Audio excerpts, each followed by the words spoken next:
నమస్తే. నిరుద్యోగులందరూ కూడా నోటిఫికేషన్స్ కావాలి. జాబ్ క్యాలెండర్‌లు ఇచ్చినట్టు నోటిఫికేషన్స్ మాకివ్వాలి అని చెప్పేసి ఎన్నో రోజుల నుంచి ధర్నాలు, ప్రొటెస్ట్‌లు, ప్రభుత్వాలకు వినతి పత్రాలు అవన్నీ కూడా ఇస్తున్న నేపథ్యం మనం చూసినాం. అయితే ఇప్పుడు 12వ తారీఖున చలో గాంధీ భవన్ అని చెప్పేసి ఒక కార్యక్రమం అనేది ఏర్పాటు చేసుకొని, సో, గాంధీ భవన్‌కి వెళ్లి ఓ వినతి పత్రం ఇస్తామని చెప్పి నిరుద్యోగులు చాలా రోజుల కింద అంటే ఒక 10 రోజుల కిందనే ఇవన్నీ కూడా చెప్తా ఉన్నారు. రెగ్యులర్ వస్తున్నారు. ఈ నేపథ్యంలో ఈరోజు ఆ 12వ తారీఖు కాబట్టి ఎక్కడ గాంధీ భవన్‌కెళ్తారు అన్నీ కూడా అల్లర్లయితాయి అది ఇది అని చెప్పేసి నేపథ్యంలో ముందుగానే అరెస్ట్ చేసిర్రు పోలీస్ అధికారులు అందరిని. సో, మాట్లాడదాం మనతో పాటు తప్పించుకొని అంటే ఒక దగ్గరున్న మనం ఒక ప్లేస్‌లో ఉన్నాం. సో, ఇక్కడ కూడా అంటే పోలీస్ అధికారులు కూడా వీళ్ళని కూడా కాల్ చేయడం అవన్నీ కూడా చేస్తారు. సో, మాట్లాడడం మనతో పాటు రవి రాథోడ్ ఉన్నారు. సో, చెప్పండి ఏంది అంటే ఎట్లా అందరూ ఉన్న నిరుద్యోగులందరినీ కూడా హౌస్ అరెస్ట్‌లు కావచ్చు, ముందస్తు అరెస్ట్‌లు కావచ్చు, పోలీస్ స్టేషన్ తీసుకెళ్లడం ఇవన్నీ కూడా చేస్తారు. సో, మీరు ఎట్లా తప్పించుకున్నారు? ముందుగా మీడియా మిత్రులకు నమస్తే అన్న. ఎందుకంటే మా పక్షాన మెయిన్ స్ట్రీమ్ మీడియా లేకున్నా కానీ మీరు ఖచ్చితంగా ఎక్కడున్నా, ఎందుకంటే మమ్మల్ని అరెస్ట్ చేసినా కానీ ఎక్కడనో ఏ విధంగానో తెలుసుకొని మీరు వస్తున్నందుకు ధన్యవాదాలు. ఎందుకంటే ఈరోజు మా మిత్రులందరినీ అరెస్ట్ చేశారు. అసలు ఏంది, మేము టెర్రరిస్టులమా? మేమేమన్నా మావోయిస్టులమా? మేమేం ప్రభుత్వం మీద దాడులకు వెళ్తున్నామా? వినతి పత్రాలు ఇద్దామని చెప్పి గాంధీ భవన్కి వెళ్తే ప్రతి ఒక్కరిని ముందస్తుగా అరెస్ట్ రాత్రి 12 నుంచి స్టార్ట్ చేస్తే ఇప్పటి వరకు ప్రతి ప్లేస్లో అరెస్టులు చేస్తూ ఉన్నారు. దీన్ని మేము తీవ్రంగా ఖండిస్తూ ఉన్నాం. ఈ కాంగ్రెస్ పార్టీ ప్రభుత్వం ఏర్పడిందే ఈ నిరుద్యోగుల మీద. మా నిరుద్యోగుల మీద ఏర్పడినటువంటి ఈ కాంగ్రెస్ పార్టీ ప్రభుత్వం మా నిరుద్యోగులను అణిచివేయడానికి చాలా ప్రయత్నాలు చేస్తూ ఉంది. తస్మాత్ జాగ్రత్త అని చెప్పి రేవంత్ రెడ్డి ముఖ్యమంత్రి గారిని మేము చాలా డిమాండ్ చేస్తూ ఉన్నాం. అంటే మీరు కేవలం వినతి పత్రం ఇస్తాము అని చెప్పేసి కూడా వెళ్ళే ప్రయత్నం చేస్తారు. అయినా సరే అడ్డుకుంటుంది ప్రభుత్వం. మేము వినతి పత్రం ఇస్తేనే మీరు ఇంత జంకుతా ఉన్నారంటే కాంగ్రెస్ పార్టీ ప్రభుత్వం మీరు ఎంత చేతగాని వాళ్ళు అనేటువంటిది తెలుసుకోవాలి. ఎందుకు వచ్చిర్రు?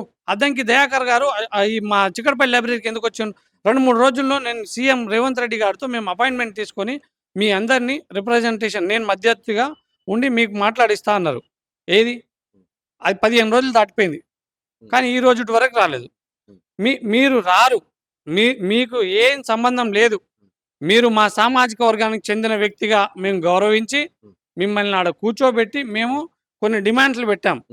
ఒక్కదానికి సమాధానం ఇవ్వలేదు. శరం ఉండాలి కొద్దిగంతన్నా. రేవంత్ రెడ్డి గారితో మేము కల్పిస్తామన్నారు కానీ లేదు. సో మీరు చెప్పినట్టుగానే మేము గాంధీ భవన్కి వచ్చినాం. ఈ రోజు మేము వస్తా ఉంటే మా రిప్రజెంటేషన్ తీసుకోకుండా మమ్మల్ని ముందస్తుగా అరెస్ట్ చేయడం మేము చాలా ఖండిస్తా ఉన్నాం, బాధపడతా ఉన్నాం. అదేవిధంగా కొంతమంది కాంగ్రెస్ పార్టీ నాయకులు అక్కడనే గాంధీ భవన్ దగ్గర ఉండి వీళ్ళనందరినీ ఎక్కించండి అని చెప్పడం ఎంతవరకు సమంజసం? ఆ రోజు మా కాలు మొక్కి ఈ రోజేమో మమ్మల్ని అరెస్ట్ చేయమంటారా? తస్మాత్ జాగ్రత్త. చెనగాని దయాకర్ గారు మీరు అక్కడనే పోలీసు వాళ్ళకి చెప్తారా? వాళ్ళని ఎక్కించండి అని చెప్తారా? ఎంత ధైర్యం మీకు? అదే విధంగా కాంగ్రెస్ పార్టీ పెద్దలకు అందరికి చెప్తా ఉన్నాం, మీరు ఈ విధంగా అరెస్టులు చేపించడం తగదు. మీరు ఈ విధంగానే ఈ ధోరణిని అవలంబిస్తే మీ ఇండ్లలో కూడా ముట్టడి చేస్తాం. రేవంత్ రెడ్డి గారి ఇంటిని కూడా ఖచ్చితంగా ముట్టడి చేస్తాం. అంటే ప్రభుత్వం ఉద్యోగాలు ఇచ్చే ఆలోచనలో ఉంది. కొంచెం టైం పడుతుంది కాకపోతే మెల్ల టైం పడుతుంది అన్ని కూడా చూసుకుంటూ వస్తున్నాం అని చెప్పి ప్రభుత్వం చెప్తా ఉంది కదా. ఈ లోపు ఎందుకు ఇంతగానో ప్రెజర్ పెట్టే ప్రయత్నం చేస్తారు? ఎందుకు ఇంత తొందర హడావిడి ఎందుకు చేస్తారు అని చెప్పి కాంగ్రెస్ పార్టీ నాయకులు కూడా చెప్తా ఉన్నారు. ఇప్పుడు తొందర అనేటువంటిది ఏడుందన్న. 20 నెలలు అయింది. 20 నెలల్లో ఒక్క నోటిఫికేషన్ ఇవ్వలేదు. 20 నెలల్లో 2 జాబ్ క్యాలెండర్లు ఇచ్చారు కదా. మీ మేనిఫెస్టో అనేటువంటిది ఇచ్చారు. అభయహస్తం కాదు, అది భస్మాసుర హస్తం. అది ముట్టింది దుద్దిల శ్రీధర్ బాబు గారు. కొద్దిగంత శరం ఉండాలి. మీరు మేనిఫెస్టోలో లాస్ట్ పేజ్ చూడండి, జాబ్ క్యాలెండర్ ఇచ్చారు కదా, అది పోయింది. బట్టి విక్రమార్క గారు మీరు అసెంబ్లీలో ఇచ్చారు, అది కూడా పోయింది. అందులో ఒక్క నోటిఫికేషన్ ఇస్తే మేము మెడకాయ కోసుకుంటాం. ఒక్క నోటిఫికేషన్ ఇవ్వలేదు, ఒక్క ఉద్యోగాలు ఇవ్వలేదు 20 నెలల నుంచి. అది మేము చాలా తొందర చేస్తా ఉన్నారు అది ఇదని. త్వరలో పోయి అతి త్వరలో తొందరలో. అది సిగ్గుండాలి. ఇప్పుడు ప్రతి ఒక్క కాంగ్రెస్ నాయకుడు అధికార ప్రతినిధి అని చెప్పుకొని ప్రతి ఒక్క డిబేట్లలో వస్తున్నటువంటి వ్యక్తులు కూడా త్వరలో అనే పాట పాడుతూ ఉన్నారు. ఏమన్నా ఉందా మీకు? వీళ్ళకి శక్యత ఉండదు. ఫస్ట్ ఈ మినిస్టర్ల కాడ నుంచి సీఎం నుంచి లాస్ట్ అధికార ప్రతినిధి ఎవరైతే ఉన్నారో కాంగ్రెస్ పార్టీలో శక్యత ఉండదు. ఒకరేమో 50,000 ఇచ్చినామంటారు, ఒకరేమో 40,000 ఇచ్చినామంటారు, ఒకరు 60,000 అంటారు. నిన్న దుద్దిల శ్రీధర్ బాబు గారు 70,000 ఇచ్చినామంటారు. వీళ్ళకి సఖ్యత అనేటువంటిది ఉండదు. వీళ్ళల్లో చాలా మార్పు అనేటువంటిది రావాలి. మా నిరుద్యోగులను మాత్రం విస్మరిస్తూ ఉన్నారు. మా నిరుద్యోగులతో పెట్టుకుంటే మీకు తగదనేటువంటిది కూడా చెప్తా ఉన్నాం. ఎందుకంటే ఆ రోజు మీరు అపోజిషన్లో ఉన్నప్పుడు చిక్కడపల్లి లైబ్రరీకి రాహుల్ గాంధీని తీసుకొచ్చారు. తర్వాత అదేవిధంగా రేవంత్ రెడ్డి గారు కూడా వచ్చారు. మీరు ఎందుకు వచ్చారు ఆ రోజు?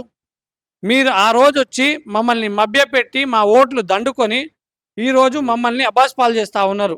రోడ్ల మీద తిరుగుతూ ఉన్నాం. మీకు రిప్రజెంటేషన్లు ఇస్తే ఆ రిప్రజెంటేషన్లు ఇవ్వడానికి వస్తే మమ్మల్ని ఏమో అరెస్ట్ చేస్తూ ఉన్నారు. ఇది ఎంతవరకు సమంజసం అనేటువంటి తెలంగాణ ప్రజానికానికి కోరుతా ఉన్నా. ఈ ఈ వీళ్ళు మా వల్ల ఖచ్చితంగా, ఎందుకంటే నిరుద్యోగుల శక్తి సరిపోవట్లేదు. ఎంత ఉద్యమాలు చేసినా మమ్మల్ని కట్టడి చేస్తూ ఉన్నారు.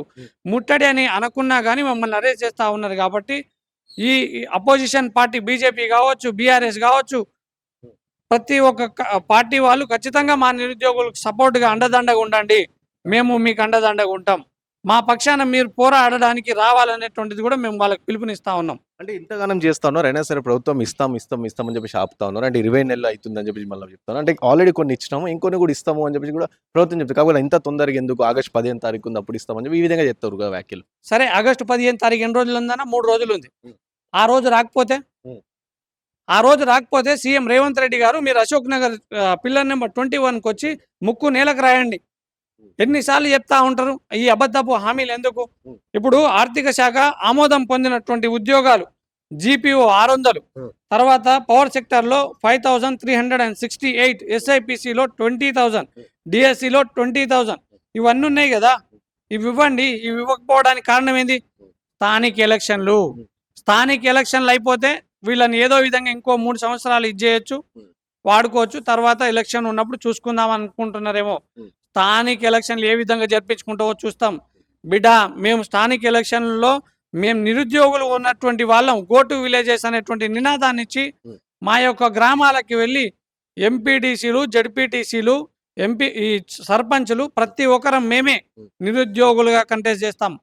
ఒక్కొక్క గ్రామాల్లో కనీసం 20-30 నామినేషన్లు వేస్తాం.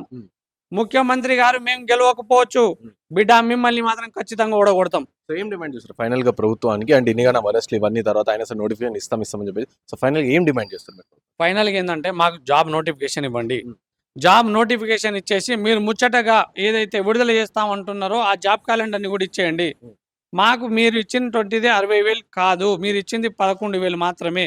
రిమైనింగ్ అనేటువంటి అన్ని ఉద్యోగాలు 2 లక్షలు ఖచ్చితంగా నింపాలి. అదేవిధంగా ఇప్పుడు ప్రతి ఏడాది మీరు ఇప్పుడు 18 నెలలు అయిపోయింది కదా, మాకు నిరుద్యోగ భృతి కూడా ఇవ్వలేదు. ఆ నిరుద్యోగ భృతిని ఇవ్వండి. యువ వికాసాన్ని మీరు ఇంప్లిమెంట్ చేయండి. అది ఏవి చేయట్లేదు కదా.